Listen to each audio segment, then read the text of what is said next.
പിന്നെ മിസ്റ്റർ മുകുന്ദൻ, ഞാൻ നിങ്ങൾക്കൊരു ചെറിയ സർപ്രൈസ് തരാൻ പോവുകയാണ്. പ്ലീസ്.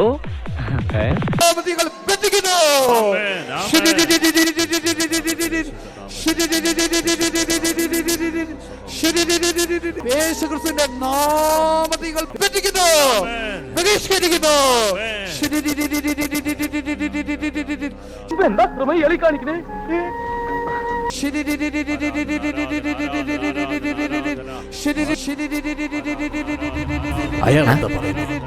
എനിക്കറിയാം എന്തോ കാര്യമായിട്ട് പറയുന്നത്.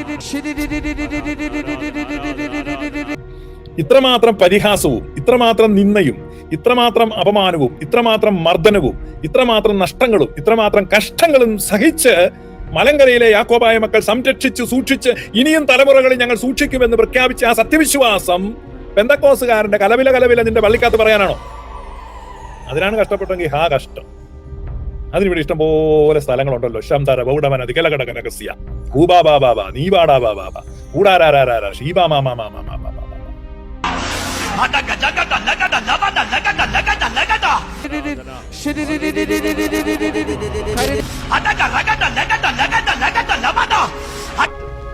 വീണ്ടും റിപ്പീറ്റ് ചെയ്യൂ, പറയൂ.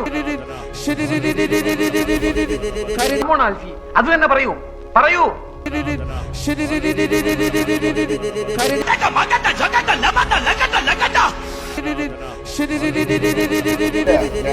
വഴി പറയാം. അടുത്ത സുന്നതദോഷ കൂടുമ്പോ ഒരു തീരുമാനം എടുത്താൽ മതി. ലിറ്റർജിയിൽ ഒരു ചെറിയ ചേർക്കണം. അതായത് ഇങ്ങനെ വരും അത് ശുഭഹോല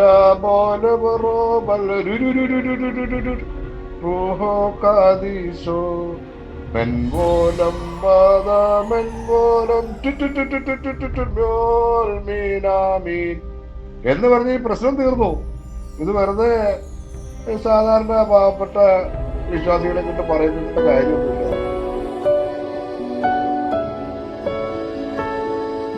യാക്കോബായ സഭയുടെ സമകാലിക പ്രസക്തി ഞാൻ കാണുന്നത്, ഈ സഭ ഈ വിശ്വാസ വിപരീതങ്ങളും ആക്രമണങ്ങളും ഒരുപാട് ഐഡന്റിറ്റിയെ മോഷ്ടിക്കുവാൻ അല്ലെ അപഹരിക്കുവാൻ ഉള്ള പരിശ്രമങ്ങൾ, അതിനെല്ലാം അതിജീവിച്ചു, കാലങ്ങളെ അതിജീവിച്ച സത്യവിശ്വാസത്തിന്റെ തിരികെടാതെ ഇത്രത്തോളമൊക്കെ എത്തി. പക്ഷേ ഇപ്പൊ യാക്കോബായ സഭയെ സംബന്ധിച്ച് നമ്മൾ നിഷ്പക്ഷമായിട്ട് നോക്കുമ്പോൾ അതിന്റെ ആ തെളിമയിൽ ആ സത്യവിശ്വാസത്തിൽ നിലനിൽക്കുമ്പോൾ തന്നെ പല വിധത്തിലുള്ള സ്വാധീനങ്ങൾ, ഞാൻ പലപ്പോഴും ലൈവിൽ മുമ്പ് പലപ്പോഴും പറഞ്ഞിട്ടുള്ളതാണ്. രണ്ട് സ്വാധീനങ്ങൾ യാക്കോബായ സഭയിൽ ഒന്ന് പെന്തക്കോസ്റ്റ് സ്വാധീനമാണ്, അല്ല കരിസ്മാറ്റിക് എന്ന് വേണം പറയാം. രണ്ടും ഒന്നാണ്. കരിസ്മാറ്റിക് എന്നും പെന്തക്കോസ്റ്റും ഉള്ളത് സിനോണിമമാണ്, ഒരേ അർത്ഥമാണ്. കരിസ്മാറ്റിക് മൂവ്മെന്റ് എന്ന് പറഞ്ഞാലും പെന്തക്കോസ്റ്റൽ മൂവ്മെന്റ് എന്ന് പറഞ്ഞാലും സെയിം ആണ്. വിദേശത്തൊക്കെ അത് സെയിം ആണ്. നമ്മുടെ നാട്ടിൽ മാത്രം കരിസ്മാറ്റിക് എന്ന് പറഞ്ഞാൽ കത്തോലിക്കരുടെ എന്തോ സാധനമാണ് എന്ന് പെന്തക്കോസ്റ്റൽ എന്നുള്ളതിന്റെ വേറൊരു വാക്കാണ്. കരിസ്മാറ്റിക് മൂവ്മെന്റ് ആണ്, കരിസ്മാറ്റിക് റിവൈവൽ എന്നൊക്കെ പറഞ്ഞാൽ അതിന്റെ പെന്തക്കോസ്റ്റൽ റിവൈവൽ സെയിം ആണ്. മനസ്സിലായോ? ഈ കരിസ്മാറ്റിക് എന്നും പെന്തക്കോസ്റ്റ് എന്നും പറഞ്ഞാൽ നിങ്ങളോട് പറഞ്ഞ ഉദാഹരണം പറഞ്ഞാൽ ഈ മലം തീട്ടം എന്ന് പറയുന്നതേ ഉള്ളൂ. രണ്ടും ഐറ്റം ഒന്ന് തന്നെ. അപ്പൊ കരിസ്മാറ്റിക് എന്നും പെന്തക്കോസ്റ്റ് എന്നും പറഞ്ഞാൽ അങ്ങനെ തന്നെയാണ്, രണ്ടും ഒന്നാ. അപ്പൊ ഈ കരിസ്മാറ്റിക് ഇൻഫ്ലുവൻസ് അല്ലെ പെന്തക്കോസ്റ്റൽ ഇൻഫ്ലുവൻസ് യാക്കോബായ സഭയെ അതിന്റെ നിലനിൽപ്പിനെ തന്നെ ചോദ്യചിഹ്നമാക്കിക്കൊണ്ടിരിക്കും. കാരണം അന്യഭാഷ പറയുന്ന തുള്ളിച്ചാടുന്ന അച്ഛന്മാരും അൽമായരും മെത്രാന്മാരും അങ്ങനെ ഒരു സംഘത്തെ നമ്മൾ കാണുമ്പോൾ that is no longer an authentic Jacobite church. അതൊരു യാക്കോബായ പള്ളിയല്ല, അതിന്റെ രൂപം യാക്കോബായ പള്ളിയുടേതാണ്. ന്യായീകരണങ്ങളൊക്കെ ഒത്തിരി കാണും.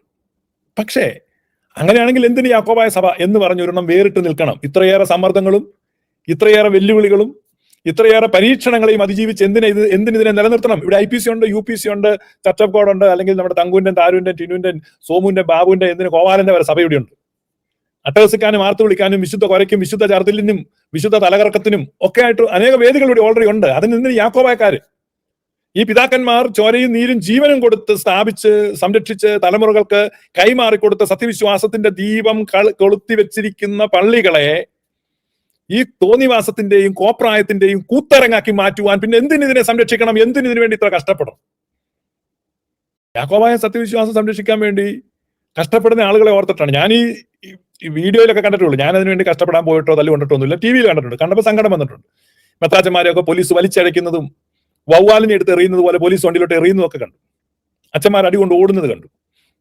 അതൊക്കെ തമാശയായിട്ട് ഇന്ത്യൻ ഓർത്തഡോക്സിന്റെ പേജുകളിൽ ഇന്ത്യൻ ഓർത്തഡോക്സ് മെത്രാന്മാരുടെ ആഡംബര സത്യകളിൽ അവരുടെ കൂത്തരങ്ങുകളിലൊക്കെ ഈ യാക്കോബായക്കാരുടെ അച്ഛന്മാർ അടികൊണ്ട് ഓടുന്ന വീഡിയോ കണ്ട് അവർ ചിരിച്ചോണ്ടിരുന്നത് പറയുന്നത് കേട്ടു. ഇനിയും അടിക്കണമെന്ന് പറഞ്ഞു. കേരള പോലീസിന് ശമ്പളം കൊടുക്കുന്നത് ഇന്ത്യൻ ഓർത്തഡോക്സ് സഭ അല്ലെന്ന് പിണറായി വിജയൻ പറഞ്ഞപ്പം ഒന്ന് ഒതുങ്ങി. അല്ല, കഞ്ഞിക്കുഴി നല്ലല്ലോ കേരള പോലീസിന് ശമ്പളം കൊടുക്കുന്നു. അപ്പോൾ ഇവരിങ്ങനെ ഒത്തിരി തല്ലി കിട്ടി, അച്ഛന്മാർ ഓടി, അടികൊണ്ട് വീണു. അപ്പൊ ഇതൊക്കെയാണ് ഇവര്. അപ്പൊ നിങ്ങൾ ഓർക്കണം, ഇത്രമാത്രം പരിഹാസവും ഇത്രമാത്രം നിന്ദയും ഇത്രമാത്രം അപമാനവും ഇത്രമാത്രം മർദ്ദനവും ഇത്രമാത്രം നഷ്ടങ്ങളും ഇത്രമാത്രം കഷ്ടങ്ങളും സഹിച്ച് മലങ്കരയിലെ യാക്കോബായ മക്കൾ സംരക്ഷിച്ച് സൂക്ഷിച്ച് ഇനിയും തലമുറകളിൽ ഞങ്ങൾ സൂക്ഷിക്കുമെന്ന് പ്രഖ്യാപിച്ച ആ സത്യവിശ്വാസം പെന്തക്കോസുകാരന്റെ കലവില നിന്റെ പള്ളിക്കകത്ത് പറയാനാണോ? അതിനാണ് കഷ്ടപ്പെട്ടെങ്കിൽ കഷ്ടം. അതിനിവിടെ ഇഷ്ടം പോലെ സ്ഥലങ്ങളുണ്ടല്ലോ. ശംതര ബൗഡമന ദികലകടകനകസ്യ ഭൂബാബാബാബ നീബാടാബാബാബ കൂടാരാരാരാര ഷീബാമാമാമാമാമാമാമാ. പെന്തക്കോസുകാരന്റെ സെമിനാരിയിലെ ഡോർമിറ്ററിയിൽ അപ്പുറത്ത് കിടക്കുന്നുണ്ട്, കട്ടിലേൽ ഏതോ പെണ്ണ് കിടക്കുന്നുണ്ടെന്ന് തോന്നിയപ്പോ രാത്രി ലൈറ്റ് നിർത്തിയിരിക്കുകയാണ്. ലൈറ്റ് ഇടല്ലെന്ന് വാർഡന്റെ നിർദ്ദേശമുണ്ട്. അതുകൊണ്ട് അപ്പുറത്ത് കിടന്നവനോട് ചോദിച്ചു, ആരാണ് അതിന്റെ കൂടെ കിടക്കുന്നത്? മനസ്സിലായോ? വാർഡന്റെ അമറോത്തി ഷീബാമാമയാണ്. ഷീബാമാമ എന്റെ കൂടെ കിടക്കുന്ന ഇവൻ പറഞ്ഞു ഷീബാമാമാമാമ. അത് പിന്നെ പെന്തക്കോസിൽ ഒരു അന്യഭാഷയായി മാറി. ഇത് യാക്കോബായക്കാരൻ കേട്ടിട്ട് ഓർത്തിതാണ് ദിവ്യ സൂക്തമാണെന്ന്. എന്നിട്ട് യാക്കോബായിലെ മെത്രാച്ചനും അച്ഛനും ഒക്കെ ഇതൊക്കെ പെന്തക്കോസിലെ തെറിയാണ്. ഇത് കേട്ട് പഠിച്ച് നോട്ട് എഴുതി എടുത്തിട്ട് യാക്കോബായക്കാരന്റെ വേദികളിൽ വന്ന് ഷന്തരപകൂട വനീത കലകൂട ഓടാ നീയാണോ ഇവിടെ യാക്കോബായ സഭയുടെ സത്യവിശ്വാസം സംരക്ഷിക്കുന്നത്? ഇതാണോ യാക്കോബായ സഭയുടെ സത്യവിശ്വാസം? ഷെയിം. കുറുപ്പന്തറ പള്ളിയിലും കോതമംഗലം പള്ളിയിലും മണർകാട് പള്ളിയിലും പോകുന്ന ഒരു വ്യക്തി കേൾക്കുന്നത് ഈ അപശബ്ദമാണ്, ഈ വൃത്തികേടാണ്. പൊതുസമൂഹത്തിന്റെ ധാർമ്മിക പിന്തുണ എന്തുകൊണ്ട് യാക്കോബായക്കാർക്ക് കിട്ടി എന്ന് ചോദിച്ചാൽ, ഇവിടുത്തെ ഹിന്ദുക്കൾ യാക്കോബായക്കാരെ പിന്തുണച്ചു, നായന്മാർ യാക്കോബായക്കാരെ പിന്തുണച്ചു, നമ്പൂതിരിമാർ യാക്കോബായക്കാർ, ഇതിന് മുസ്ലിങ്ങൾ പോലും ഹൃദയം കൊണ്ട് യാക്കോബായക്കാർക്ക് പിന്തുണ കൊടുത്തു. കാരണം പൂർവികമായ ഒരു സത്യം അവർക്കുണ്ടെന്നും പുരാതനമായ സഭയാണതെന്നും പുരാതനമായ സത്യവിശ്വാസത്തെയാണ് ഇവർ പിടിക്കുന്നതെന്നും സംരക്ഷിക്കുന്നതെന്നും അവർ ഹൃദയത്തിൽ തെറ്റിദ്ധരിച്ചിട്ടാണ് നിങ്ങൾക്ക് പിന്തുണ നൽകിയത്. പക്ഷെ നിങ്ങൾ പ്രായണ നവീനവും നൂതനവും നാശകരവുമായ മതഭേദത്തിന്റെ പെന്തക്കോസ്ത് മാരക വേഷനെയാണ് നിങ്ങളുടെ സഭകളിൽ ഇപ്പോൾ അവതരിപ്പിച്ചുകൊണ്ടിരിക്കുന്നത്. റാഖാമാന ബൗഡമനദികസ്യ അർദ്ധനേ ജാനേ ജഗൽഖരേ ഭൂപിശാചേ. ഇതാണ് ഇപ്പൊ നടക്കുന്നത്. എന്താ കഥ? അപ്പൊ ഞാൻ പറഞ്ഞു പെന്തക്കോസ്റ്റൽ ഇൻഫ്ലുവൻസ് വരെ. അപ്പൊ അങ്ങനെ ആ മൗലിക സത്വത്തെ നിലനിർത്തുന്നില്ലെങ്കിൽ ഇങ്ങനൊരു സഭ, ഇപ്പം ജോസഫ് ബാബയെ അഭിഷേകം ചെയ്തു, എല്ലാവരും സന്തോഷിച്ചു, ഞാനും സന്തോഷിച്ചു, ഞാൻ ആ സന്തോഷത്തിൽ നേരിട്ട് പങ്കെടുത്തു. എല്ലാവരുടെയും വലിയ പ്രതീക്ഷയാണ്. കാരണം എന്താണ്? യാക്കോബായ സഭയുടെ നഷ്ടപ്പെട്ട പ്രതാപമൊക്കെ തിരിച്ചു വരും. ആ പൂർവിക ചൈതന്യത്തിൽ, ആ സഭ സത്യവിശ്വാസത്തിൽ, പിതാക്കന്മാരുടെ വഴികളിൽ, ആ കൗദാശികമായ മാർഗങ്ങളിൽ ആ സത്യവിശ്വാസത്തിന്റെ ദീപത്തെ ജ്വലിപ്പിച്ച് മലങ്കരയ്ക്ക് സൂര്യ തേജസ്സായിട്ട് ഈ സഭ നിൽക്കും. മലമേൽ ശോഭിക്കുന്ന പട്ടണം മറഞ്ഞിരിക്കാൻ പാടില്ലെന്ന് കർത്താവ് ഈശോ പറഞ്ഞതുപോലെ മലമേൽ ശോഭിക്കുന്ന പട്ടണമാണ് ഈ സഭ. തണ്ടിമേ കത്തുന്ന വിളക്ക് പോലെ ഗൃഹത്തിലുള്ള എല്ലാവർക്കും വെളിച്ചം കൊടുക്കുന്ന. അപ്പോഴാണ് ഈ നാശകരമായ മതഭേദം നുഴഞ്ഞു കയറി സഭയിൽ അവിടെയായിട്ട് കൂടാരാണ് നിനക്ക് എന്നാനാണ്. അപ്പൊ ഇതൊക്കെ മോശം. ഇതെന്താണ് നിങ്ങൾ മനസ്സിലാക്കുന്നത്?